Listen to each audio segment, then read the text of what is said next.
E nesta primeira edição a gente trata sobre um assunto muito importante, as mudanças climáticas, o efeito estufa e como isso já impacta na nossa vida. Mais do que questões individuais, vamos tratar também de políticas públicas. A questão é que o Brasil não fica só mais quente com as mudanças climáticas. O regime de chuvas também está mudando e isso interfere diretamente na nossa vida. Pois é, Samuel, um relatório do Painel Brasileiro de Mudanças Climáticas mostra o que a gente já vem sentindo na pele. Chuvas mais fortes e também mais irregulares, como já vem acontecendo na região sul do país. No início de setembro, por lá, um ciclone desalojou centenas de pessoas, deixou outras 50 vítimas fatais e, além do excesso das chuvas, o efeito estufa também provoca secas mais prolongadas, afetando, assim, a produção de alimentos.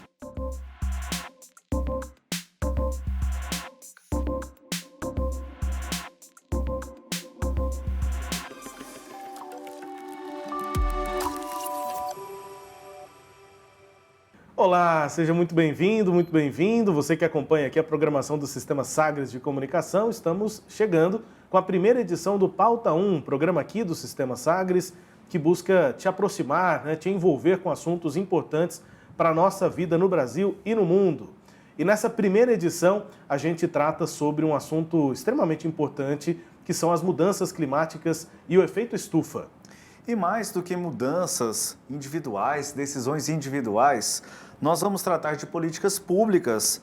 A questão é que o Brasil não fica só mais quente com as mudanças climáticas. O regime de chuvas também já está mudando e isso interfere diretamente na nossa vida. Pois é, Samuel, um relatório do Painel Brasileiro de Mudanças Climáticas mostra o que a gente já vem sentindo na pele, que é, de fato, o aquecimento. E com ele, as chuvas ficam mais fortes e também irregulares. Exemplo disso é o que vem acontecendo na região sul do país, lá no Rio Grande do Sul, no começo de setembro. Por lá, um ciclone atingiu uma grande região e deixou centenas de pessoas desalojadas e pelo menos 50 vítimas fatais. Além do excesso das chuvas, Rubens, o efeito estufa também provoca secas mais prolongadas, o que afeta, logicamente, a produção de alimentos. Pois é, vários impactos, então, para a nossa vida. E aí, para entender melhor esse assunto, a gente recebe aqui hoje, no Pauta 1, nessa estreia, a professora do Instituto de Estudos Socioambientais, o IESA, da Universidade Federal de Goiás, a professora Gislaine Luiz. Professora, muito obrigado pela presença aqui, para conversar com a gente. Eu que agradeço, bom dia, e eu que agradeço a todos a oportunidade. Bom, professora, começando aqui, com essa temática, a gente tem aí essas imagens impressionantes, os números, na verdade, de desalojados, de vítimas fatais na região sul do país, agora nesse começo de setembro. E um ciclone, inclusive, atingiu a região, O que a gente consegue já entender como consequência do aquecimento global e do efeito estufa? Esse tipo de evento realmente é uma consequência disso? Olha, nós estamos vendo o Rio Grande do Sul, o sul do país, com eventos mais atípicos, mais intensos, que é a formação de ciclones. Nós estamos, nesse momento, com a temperatura do Oceano Atlântico um pouco mais quente do que a normalidade. E isso intensifica o fenômeno, no caso do ciclone. Todos os eventos que a gente observa, com uma frequência menor e intensidade maior, a gente já fica alerta, porque já são indícios que demonstram que a atmosfera está em curso de mudança, em curso de modificação. A senhora, essa questão do aquecimento das águas do Atlântico, isso é o El Niño? Ou não é isso? O El Niño é o aquecimento das águas do Pacífico. Tá. E o Atlântico é um outro fenômeno, um aquecimento das águas da superfície do Atlântico. Uhum. Esse ano nós estamos com esses dois fenômenos ocorrendo simultaneamente. Uhum. El Niño e aquecimento do Atlântico. E isso é intensificado por essas mudanças climáticas, pelo efeito estufa? Tanto o aquecimento das águas do Pacífico quanto do Atlântico são fenômenos ainda que a ciência não chegou a determinar de fato qual é a causa. Várias hipóteses já foram levantadas, mas o que realmente faz com que periodicamente essas águas se aqueçam mais ainda não é totalmente conhecido. Tá? Então, a gente não pode vincular especificamente as mudanças climáticas. É uma dinâmica da crosta terrestre. Né? Nós temos como vulcão, abalo sísmico, nós temos várias dinâmicas da Terra e o aquecimento das águas do mar é uma delas. Então, especificamente sobre essa questão, nós não podemos vincular às mudanças climáticas. O que nós podemos vincular às mudanças climáticas, talvez a intensificação do fenômeno ao atingir a nossa costa, né? Porque houve o ciclone, porque eu tive uma corrente de ar fria que se deslocou para o território, no sentido território brasileiro, e essa corrente de ar fria se envolveu com uma massa de água, uma influência de uma água mais aquecida e que gerou a intensificação da turbulência do ar, né? Professora, nesse aspecto, as pessoas sofreram bastante, as pessoas enfrentaram uma série de dificuldades nessa região sul do Brasil. Dá para a gente pensar em termos aí de monitoramento? Era possível ter uma previsão um pouco mais distante para que esse fenômeno ele pudesse ter uma incidência menor na população, por mais ali que nos momentos anteriores, os sinais, os alertas por parte da Defesa Civil, de autoridades tivesse acontecido, mas pensando em um planejamento, ele poderia ter sido um pouco mais longo? Sim, com certeza, e você toca num assunto que eu venho debatendo há um tempo. Tudo que ocorre, o Brasil, todos os fenômenos, todos os desastres tidos naturais, decorre do clima. Nós não temos vulcanismo, nós não temos abalos sísmicos, mas nós temos, como região tropical, uma atividade climática bastante intensa. Então, tudo é ordem justificado pelo clima causou. O clima é responsável pela queda das árvores. O clima é responsável pela morte de 50 pessoas. O clima foi responsável pelo deslizamento de uma encosta. Não.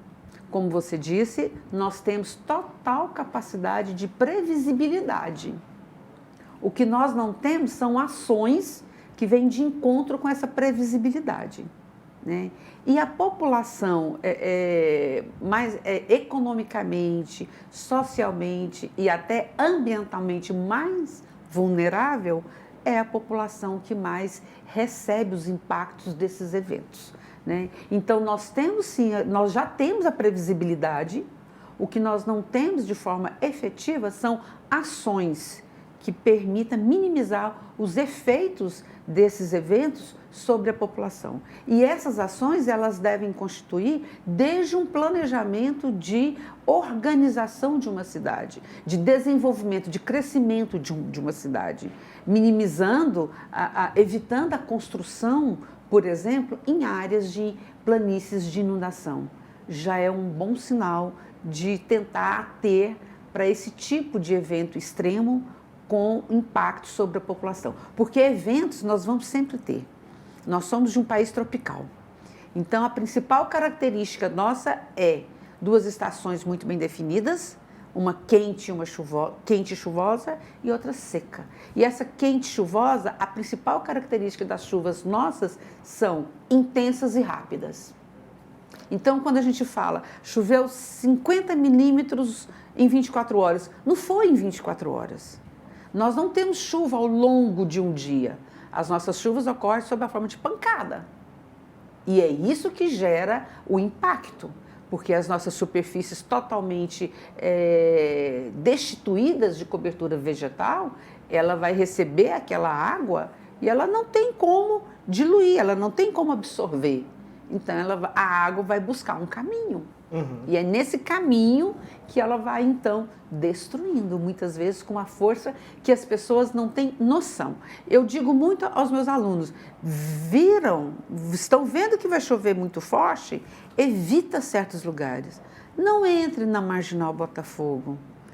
Pistas que a gente já sabe que em Goiânia é recorrente acidentes, não entre. E se você, por um acaso, estiver, não ouse entrar. Porque porque a força da água é muito grande. Aqui na região central, a professora trouxe bem essa questão da previsibilidade, assim, no âmbito da climatologia, o que esperar para o futuro? Possivelmente nós vamos continuar com essas duas estações bem definidas, uma seca e uma molhada, ou isso tende a mudar? Porque a gente teve essas chuvas em agosto que deixou muita gente assustada, né? Não estava no costume. Tá. Apesar da climatologia de alguns institutos terem passado informações de que chove em agosto. Chove. Mas a gente não estava muito acostumado. É porque nós temos a memória, a nossa memória, ela é uma memória muito... ela não lembra, ela é curta, é uma memória curta. Bom, então vamos por partes, né? Chove em agosto, sim, né? Inverno, é comum chover. Não é muito habitual uma frequência. Foi o que nós tivemos esse ano. Nós tivemos uma maior frequência das chuvas, né? Bom, essa é uma parte. A outra parte eu me perdi um pouco na sua questão. Você pode repetir, por favor? Sim, com certeza, professora. Porque o que esperar, por exemplo, para o futuro, já que existe essa discussão sobre o mês de agosto aqui na região central, se chove ou não, e as duas estações, que chove, isso mesmo, as duas estações, professora, seca e molhada, bem definidas. O futuro nos reserva exatamente isso ou não? Não, sim. Nós temos que entender que nós estamos numa região marcada pela continentalidade, no interior do continente. E eu recebo influências de diversas massas de ar que aqui chegam. Então, a princípio, essa sazonalidade bem definida, ela permanece. O que nós temos que entender é que, mediante o que está sendo estudado e os levantamentos que nós fizemos, os resultados desses estudos, nos mostram que nós estamos tendo cada vez mais temperaturas mais elevadas.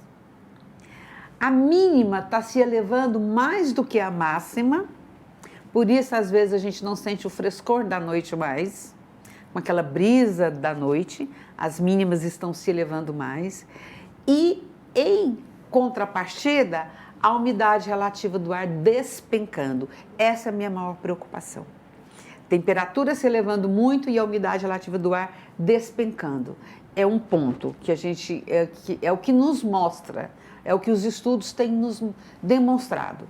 Por outro lado, em termos de chuva, a gente tem observado, esses estudos nos demonstram que nós estamos numa região que está sendo cada vez mais observado menor dias com chuva, ou seja, chove um número menor de dias, mas quando chove, chove mais intenso. São chuvas mais intensas, né? E as chuvas mais intensas, ela tem que encontrar condições ambientais para que o ciclo hidrológico se faça. Que é uma coisa muito simples. Choveu, caiu, absorveu, não absorveu, escoa. O que nós não estamos tendo é essa absorção. Está chovendo, a superfície, quando impermeabilizada, ela veda, né, a absorção, então canaliza toda aquela água para os cursos d'água. Depois vai faltar água. E aí, mas choveu muito, o rio subiu, aí o rio tem o pico de vazão, se eleva, inunda, mas passou a chuva, ele volta a ficar estreitinho lá no seu leito. A água não infiltra. Mesmo em solo exposto, nós temos que tomar cuidado, porque a característica do nosso solo, associado com o tipo de clima, que é um longo período seco, o solo perde completamente a umidade da sua superfície. Ele fica extremamente seco. Tenta cavar um latossolo aí no auge da seca. É isso aqui, poder tirar um pedacinho assim. Ele vira uma concreção. Então, no início das chuvas, quando começa a chover, naquele solo que está exposto, mas ficou não tem cobertura vegetal, mas que ele ficou exposto às intempéries, ele não vai infiltrar logo de imediato. A água, ele também fica selado.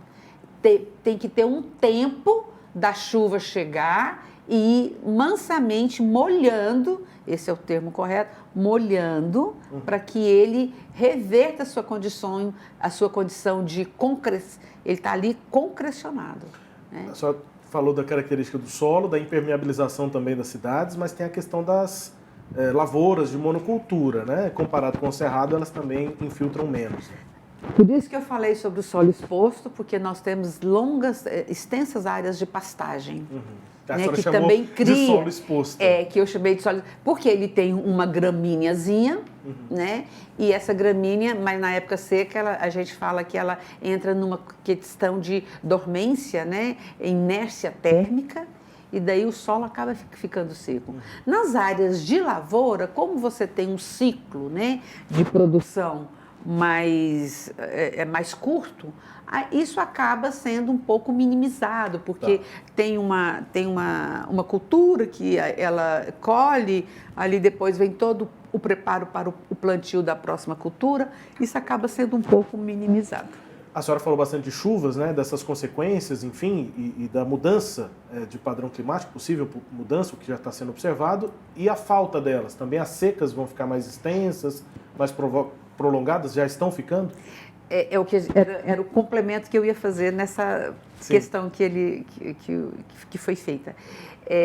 Com essa coisa da chuva está ocorrendo cada vez em menos dias mais intensas, a gente observa que ao longo do ano está acontecendo o seguinte: a chuva demora para voltar, no caso na nossa região, que a gente ela está voltando agora na primavera, mas muitas vezes chega até final de outubro sem chuva.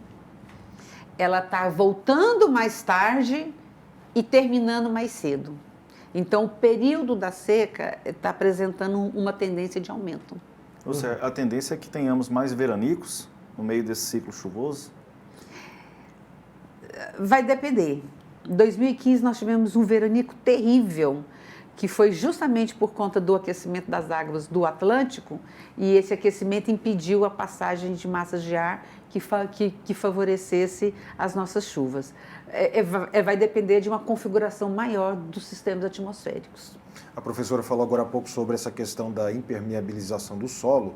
Aqui no Cerrado, na região central, onde fica aqui Goiás especificamente, existe um problema da impermeabilização do solo em relação às chuvas, já que a qualidade das chuvas aqui para a gente, ela chega em forma de pancadas normalmente.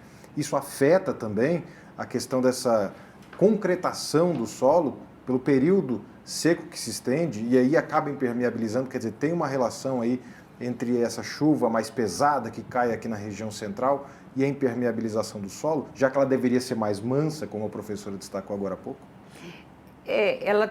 A gente tem observado uma tendência de intensificar a intensidade, né? A relação que eu tenho com o solo é que essas chuvas muito, muito intensas, no início dessa chuva, ela acaba impedindo a infiltração. Mas depois que começa a infiltração, esse solo ele vai passar a ficar mais vulnerável a essas chuvas para os processos erosivos.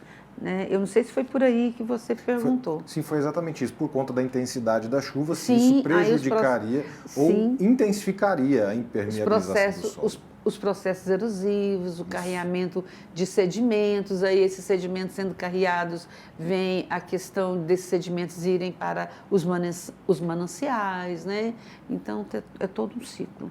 E falando sobre esse assunto, a gente retoma, né, essa conversa agora trazendo uma pergunta da nossa colega aqui do Sistema Sagres de Comunicação, a Jéssica Dias. Diga aí, Jéssica. Oi, Johan, Samuel, Rubens, professora Gislaine. Então, professor, uma parte da população não acredita que a ação humana é responsável pelo aquecimento global. Eles contestam abertamente o aumento do gás carbônico na atmosfera e acreditam que, na verdade, o aquecimento global é causado pela atividade solar. Então, eu queria que a senhora explicasse para a gente quais as evidências do aquecimento global e também quais as consequências desse negacionismo climático. Pois é, professora, isso fica permeando, né, esse debate sobre aquecimento global. Como é que a senhora avalia? Olha, eu vou aproveitar a fala da Jéssica e trazer uma questão que eu trabalho com meus alunos logo no início das nossas aulas. Enquanto eu estiver trabalhando com mudanças climáticas globais, eu não me insiro nesse processo. Porque é uma questão de escala. Tudo que é globo, não depende de mim, é global. Eu me sinto externo. Então, respondendo a Jéssica, os efeitos das atividades antrópicas a gente sente em várias escalas. Na cidade é o principal dela, né? A gente vê aí as cidades cada vez mais quentes, um bolsão de ar quente. E isso os satélites mostram para a gente, né? Então, isso é efeito das atividades antrópicas. Agora, quando eu somo isso a uma configuração mundial, isso interfere nas minhas massas de ar. Vamos pensar numa metrópole como São Paulo? Na última vez que eu acompanhei, eram mais de 18 milhões de habitantes.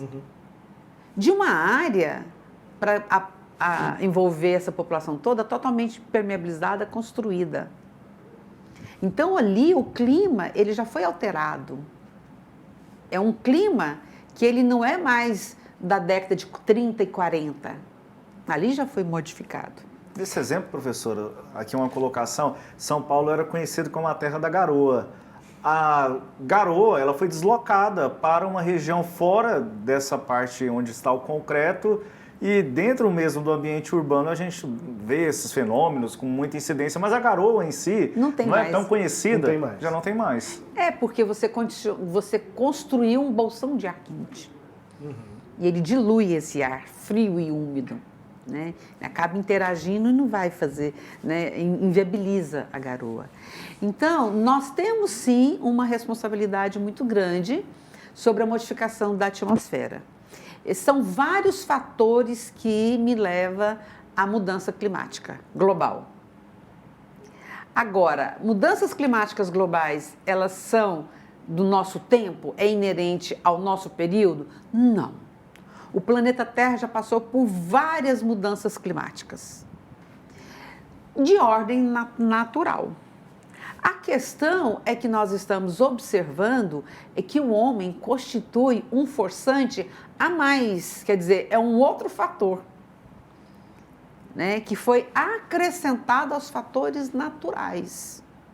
Então, a atividade humana, ao desmatar, ao substituir toda a nossa vegetação, né, por superfícies que alteram o balanço radioativo da Terra, porque o clima ele é resultante do balanço de radiação, sistema terrestre e atmosfera. Ele é resultante disso. Então, altera esse balanço.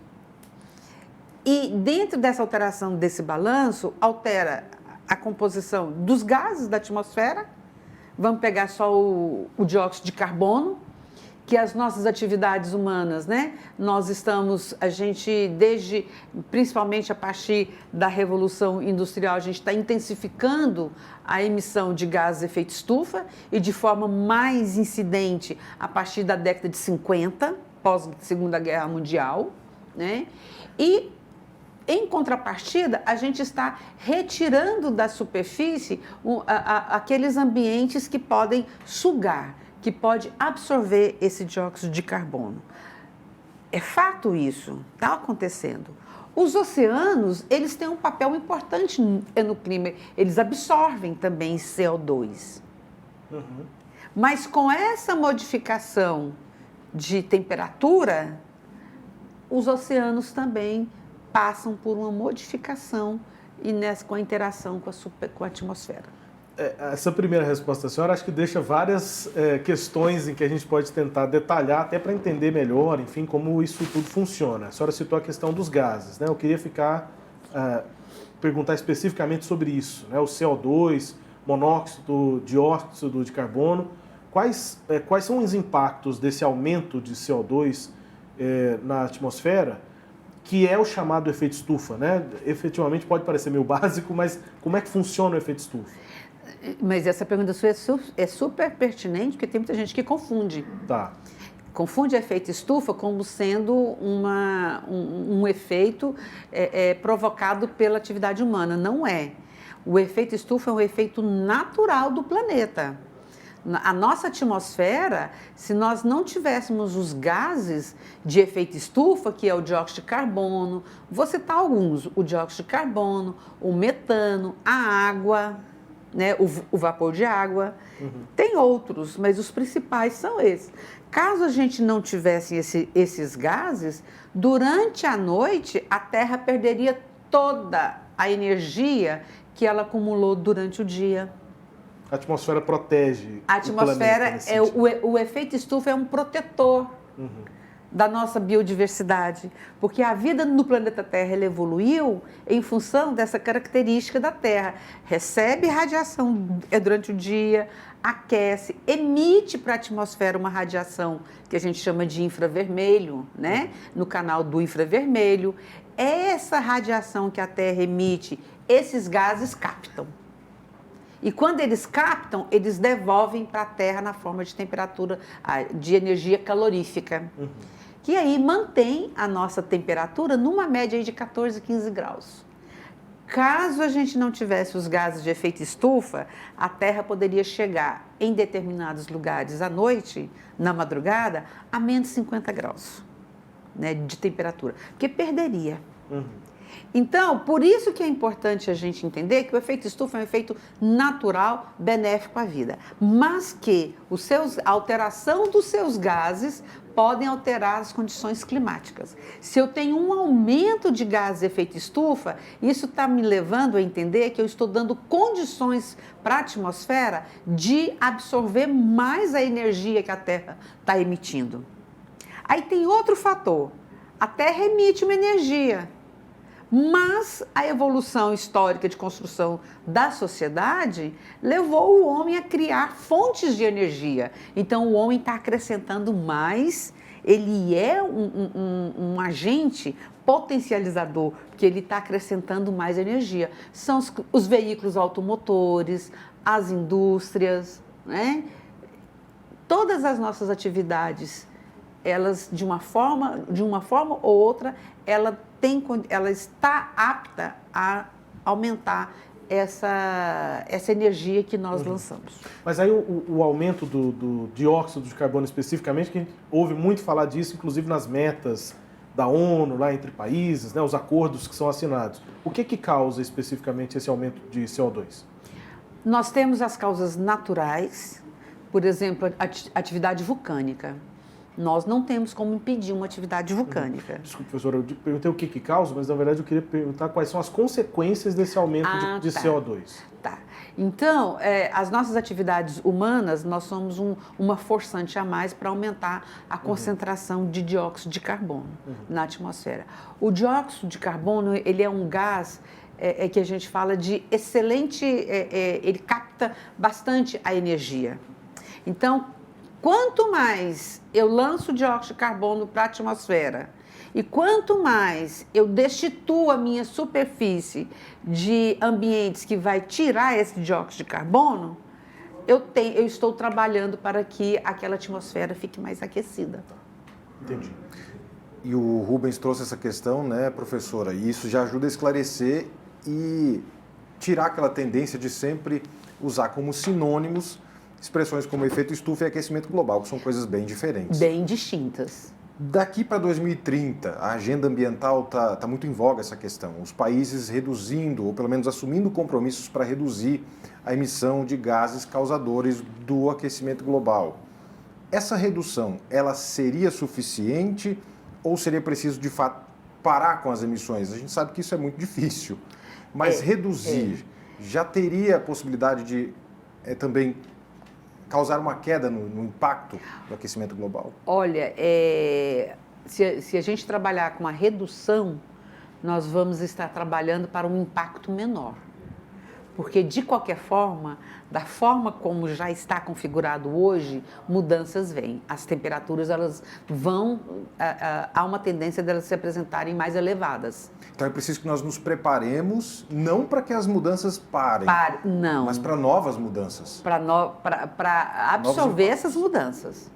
Para poder, é aquilo que ele estava colocando. Adaptação, né? Adaptação, né? A previsibilidade. Né? E o que eu posso fazer com essa previsibilidade? Professor, agora há um aspecto que no início do bloco a senhora tocou, quanto a essa relação do local em que vivemos com aquilo que vem acontecendo em todo o mundo. E além do fenômeno os colegas colocaram em relação aos gases emitidos à atmosfera, mas há um fenômeno que me chama muito a atenção e que faz essa correlação, que são as ilhas de calor. E as ilhas de calor, nos espaços ali de concreto, eu queria entender aqui com a senhora. Nós temos esse fenômeno, ou a incidência dele em diferentes lugares no mundo. Como que a gente pode fazer a relação dessa incidência local e isso numa comparação numa escala global? Olha, a ilha de calor, ela é um exemplo claro de como que localmente a energia que está chegando interage, né? Para começar, a gente tem que entender isso, que a gente vive no país tropical, com um ganho de energia elevado durante o ano todo, e que essa energia incide sobre o meio ambiente, interage e reflete, e manda para a atmosfera de novo. Então, ilhas de calor é assim. Numa cidade, eu tenho os ambientes com diversas superfícies modificadas, né? Essas superfícies modificadas vão estar interagindo de forma diferenciada com essa energia. E aí promove, numa área, um aquecimento maior, noutra área, outro aquecimento menor. Goiânia eu trago como exemplo claro o setor de Campinas. É o nosso maior local de ilha de calor. Nós temos outros, mas Campinas bate o recorde. Ali quase não há presença de árvores. E toda a configuração de estrutura, construção, as ruas, né? Entra tudo. Então, aquilo é um somatório. Aquele fuzuê também favorece. A gente fica com mais calor, professor. É porque você tem o monóxido de carbono que está sendo lançado. É verdade, pode né? ser, verdade. Você tem mas aquela movimentação de gente sim, que também porque eles também, faz a gente ficar nós também emitimos calor, né? Nós também temos. 44, Rua 44. Sim, Rua 44, né? exatamente. Então, o que isso tem a ver com o aquecimento global? Imagine grandes cidades acopladas junto. Elas estão emitindo para a atmosfera. Vamos pensar, região metropolitana de Goiânia até mais tímida, mas região metropolitana de São Paulo, Cidade do México, Nova York, né? As grandes metrópoles mundiais. É um exercício impressionante, né? a gente olhar no mapa essas cidades, porque você vê o resto do planeta, a gente vê azul e verde, marrom, né, terra. E elas ali... Aí quando você vai para essas cidades, são áreas muito grandes, totalmente cinzas, né? Pois então, elas estão emitindo. É um elemento que talvez eu fale assim, mas isso provoca mudanças climáticas globais? Provoca regional. Porque aquela região minha não vai ter o padrão da temperatura e da chuva vai mudar. Agora, somando tudo isso a outros fatores, a gente pode ter a potencialização. Nós entramos como um agente nesse processo de mudanças. Professora, só ainda nesse bloco, que a gente está falando assim, desses conceitos, né, de aquecimento, efeito estufa, há esse processo de aquecimento até as medições, né, de quantos graus a gente vai ter de elevação da temperatura ao longo dos anos. Mas e as ondas de frio? Elas também acontecem. Elas seriam um indício contrário ao aquecimento global, enfim? É porque os extremos estão muito acirrados. E uma coisa que vocês questionaram e eu não coloquei, as temperaturas estão se mostrando mais elevadas no mundo inteiro. No Canadá, esse ano, atingiu mais de 40 graus em região nunca esperada. Grandes incêndios, que vai aumentar a composição da atmosfera de dióxido de carbono. Então, é tudo uma bola de neve, né? As ondas de frio, As ondas de frio. Parece que a média da temperatura aumenta, mas os extremos também ficam mais porque intensos. Os extremos estão mais intensos. Agora, a gente tem que verificar o seguinte, quando fala de mudanças climáticas globais, aquecimento global, isso não quer dizer que toda a Terra vai começar a pegar fogo. Vai ter regiões que vão... né? Na última mudança climática nossa, há mais ou menos 80 mil anos atrás, nós estávamos numa era glaciária. Então, essa região nossa, ela tinha um clima similar ao do Nordeste. E a Amazônia tinha um clima similar ao nosso Cerrado. Então, assim, o planeta virou um gelo, né? Foi a era do gelo, mas não foi gelo para todo mundo. Então, os eventos extremos, eles estão mais acirrados. Então, quando é seca, a seca muito forte. Quando é chuva, chuva muito intensa. Quando é frio, bate recorde também de frio. Essa é a turbulência da atmosfera, a demonstração dela de que ela está buscando um equilíbrio. E depois da gente entender, né, quais são as consequências das mudanças climáticas, os conceitos, né, de efeito estufa, aquecimento global, é importante a gente tentar tratar sobre políticas públicas e como a gente pode agir em relação a essas alterações para reduzir os efeitos dela. Ior.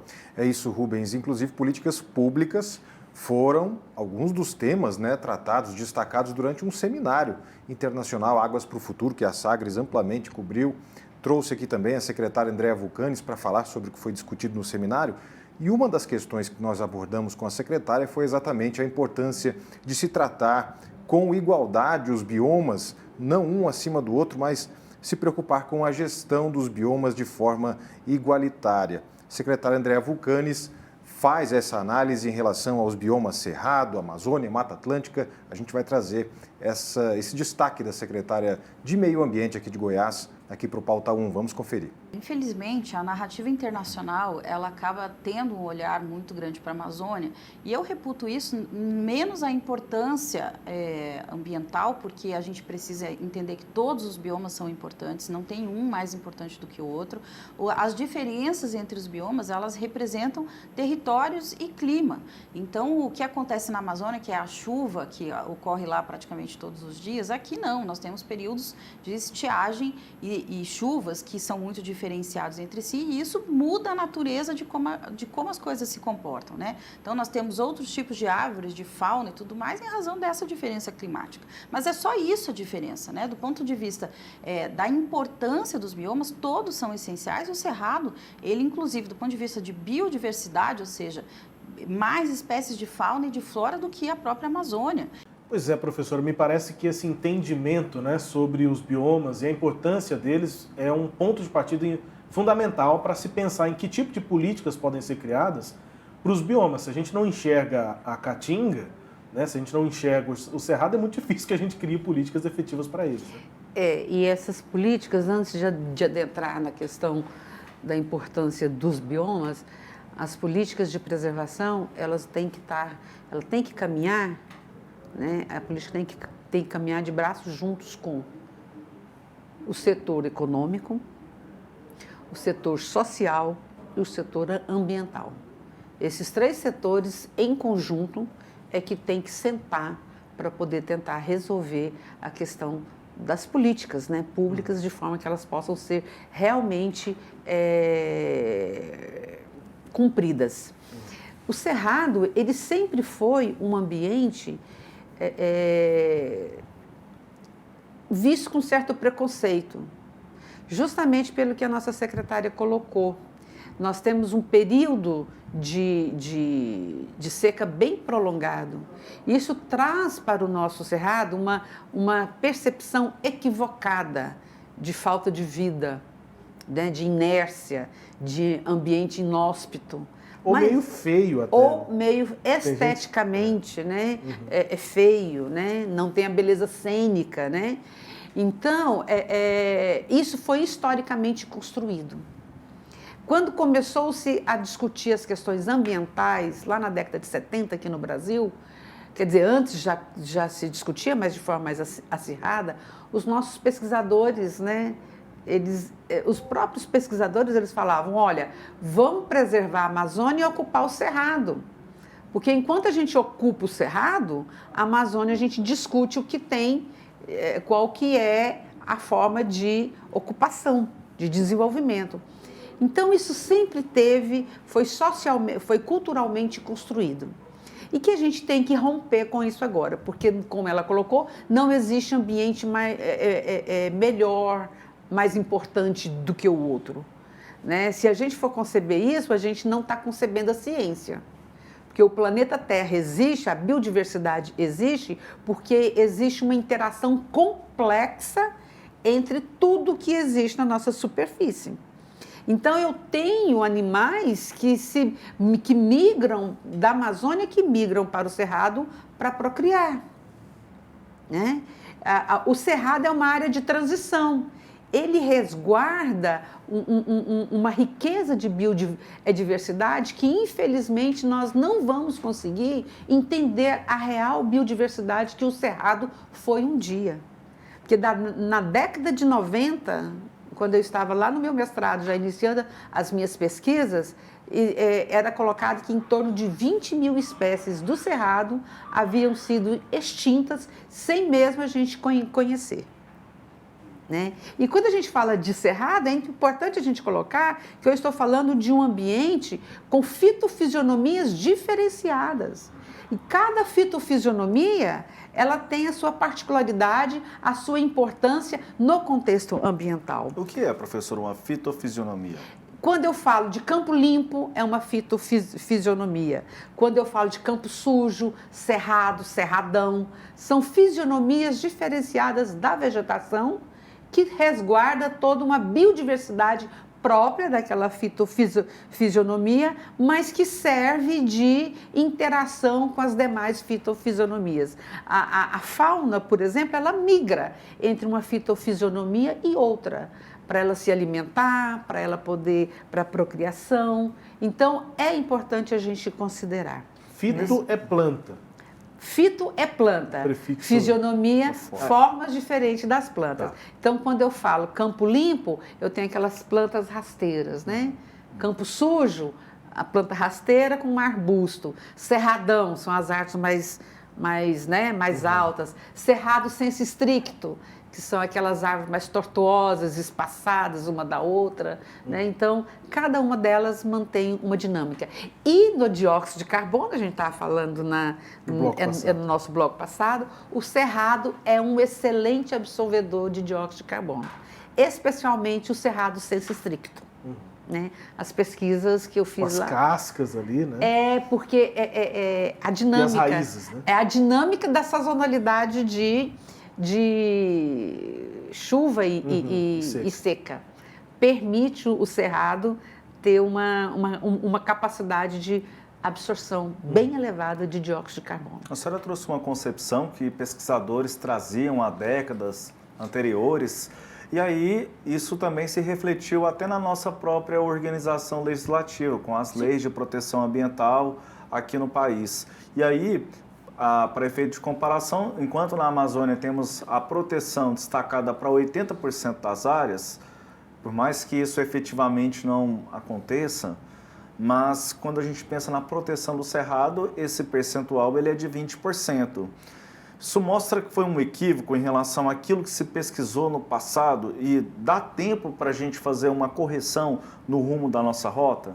Dá. Deixa eu só colocar. Os nossos pesquisadores do passado mantinham essa ideia porque foram formados numa concepção de ciência fragmentada. Como nosso médico, você vai no médico, cuida do coração, o outro do cérebro, o outro dos rins. Não, eu tenho que tratar como um todo. A natureza é como um todo. Então, eles receberam uma herança de uma formação fragmentada. Então, aí eu justifico a posição deles lá, porque foi reflexo de uma forma de pensar daquela época, né? Contexto. É um contexto. Bom, na nossa fase atual. Aí eu me perdi. O licenciamento. Licenciamento. Os mas ele falou 20% da Amazônia. Isso, Os 20% da Amazônia do Cerrado, 20% do Cerrado. Se eu pensar enquanto fitofisionomias diferenciadas, eu não posso levar isso a sério. A contexto. Levar ao pé da letra. Porque se eu tenho uma propriedade que ela tem diversas fitofisionomias, eu tenho que ter condições de preservar essas diversas fitofisionomias, porque elas são importantes para o balanço, para o equilíbrio. O que para a Amazônia não é tão complexo. Não, porque é uma certa homogeneidade fisionômica, que tem uma beleza e uma riqueza de biodiversidade muito grande, mas você tem uma certa homogeneidade na distribuição das espécies. Aqui não, eu tenho espécie que só ocorre no campo limpo ou no campo sujo. Quem trabalha com homeopatia sabe disso. Muitos medicamentos nossos são achados e que os nossos antigos avós aí iam buscar no campo limpo e campo sujo, né? Então, a indústria farmacêutica, ela pode se abastecer bastante, né, de produtos a partir das nossas espécies. Professora, né? Tem uma questão que foi levantada nesse seminário, que a secretária acabou de abordar, inclusive, que está dentro das políticas públicas, que é a redução da emissão do carbono, que a gente chama da pegada de carbono. O governo aqui do estado de Goiás, por exemplo, tem ações para zerar as emissões de carbono até 2050. Foi um pacto que foi assinado, inclusive, lá no seminário. Que avaliação que a professora faz em relação a medidas como essa? Redução das emissões de carbono, certificar pessoas ou empresas que estejam reduzindo as suas emissões de carbono. Que avaliação que a professora faz? É tudo válido. É tudo válido, mas eu não posso ter apenas uma frente para poder atacar. Mas essa também é uma política pública válida. É também uma política pública importante, né? Muito importante. Me fica a dúvida, professora, de como essas metas vão ser atingidas. Porque os números, eles não dizem exatamente como a gente vai chegar nisso. Por exemplo, quando fala para a gente diminuir a nossa emissão de carbono, aí você tem queimada. Aí uma chapada dos veadeiros queima inteira, né? É um processo natural, muitos provocado, né? Essas grandes queimadas extensas, elas são criminosas. As queimadas naturais, elas são locais e que acabam rápido, né? Então, tem coisas que no percurso pode não favorecer, mas é uma iniciativa, a gente tem que valorizar, a gente tem que apoiar, mas entendendo que eu tenho que ter outras iniciativas também. Pois é, e aí eu tinha citado isso aqui, mas foi meio um ato falho. Quando o Samuel perguntou sobre a questão das reservas legais, aí eu, para tentar ajudar, acabei falando outra coisa, que é a questão do licenciamento. A gente ouve muito falar sobre isso, né? Tanto em âmbito municipal, estadual, federal. Recentemente teve inclusive o ex-ministro do Meio Ambiente que falava de liberar a boiada, né, para mudar regras. Era isso, né, naquele contexto, mudar regras, mudar a legislação para licenciamento ambiental. E aí essa relação que a senhora disse em bloco passado, né, que essas medidas têm que ser com o setor econômico, junto com o social e o ambiental. Então, se só o econômico for priorizado e o licenciamento ficar muito facilitado, aí o ambiental perde com isso, talvez o social, e o social também. Então, assim, como é que a senhora acha que isso tem que ser tratado? Porque aí parece que nós ainda temos, nesse ponto, um cabo de guerra, né, de forças. É uma para saber o que vai licenciar, como vai licenciar. Eu tenho o hábito de dizer que nós temos um país agropecuário, né? E que nós não temos necessidade mais de desmatar tanto como nós já desmatamos.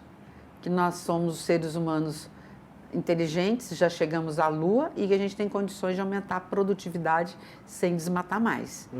É um fato. Como que eu vejo esses três segmentos se unirem?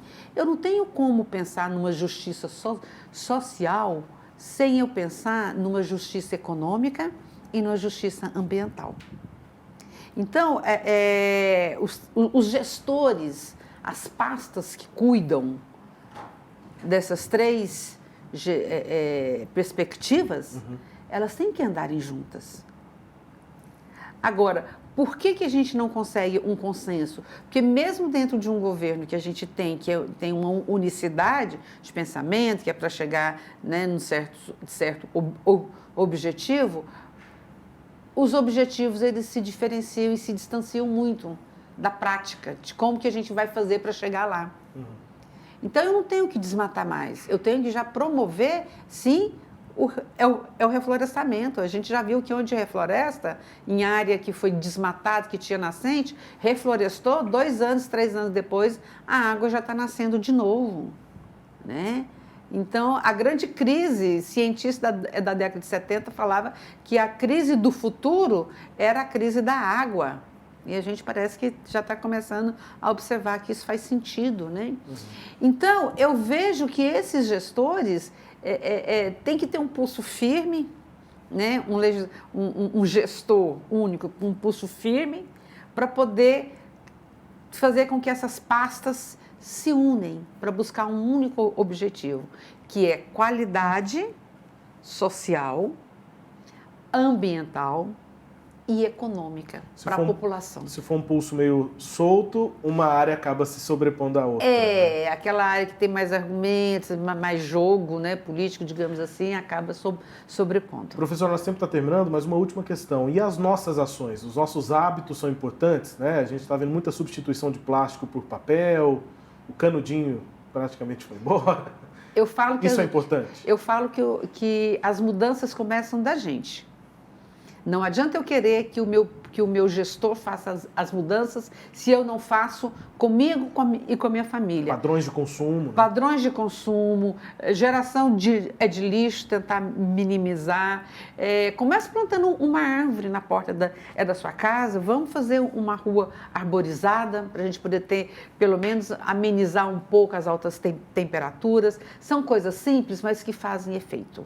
Então, começa da gente. Começa da gente. Começar por Campinas. Começar por Campinas, que Olha, a gente meu falava. sonho. Aí fala assim, mas e esses postes com esse tanto de fio, de pendurar? Eu falei assim, gente, o homem chegou na Lua. Ele não pode enterrar esses fios e fazer esses canteiros tudo árvore. Cadê o nosso metrô de subsuperfície? Para que esse tanto de carro circulando na rua? A gente não precisa disso mais. A gente já ultrapassou. Eu acho que a gente já está com muito gestor ultrapassado, né? São caminhos, né? A professora nos indicando aqui. Professora Gislaine, muito obrigado, viu, pela presença. Eu que aqui. agradeço, me coloco à disposição, né? Em nome da Universidade Federal de Goiás, eu agradeço a oportunidade de estar aqui. Muito obrigada. Professora Gislaine Luiz conversando com a gente, professora do Instituto de Estudos Socioambientais da UFG. E eu só faço um recado para você, né? A gente está conectado aqui pelas redes sociais, então aproveite para mandar para a gente o que você acredita que possa ser a nossa próxima pauta. Converse com a gente. Obrigado pela sua companhia até aqui. O Pauta 1 vai voltar. Um grande abraço. Obrigado pela sua audiência.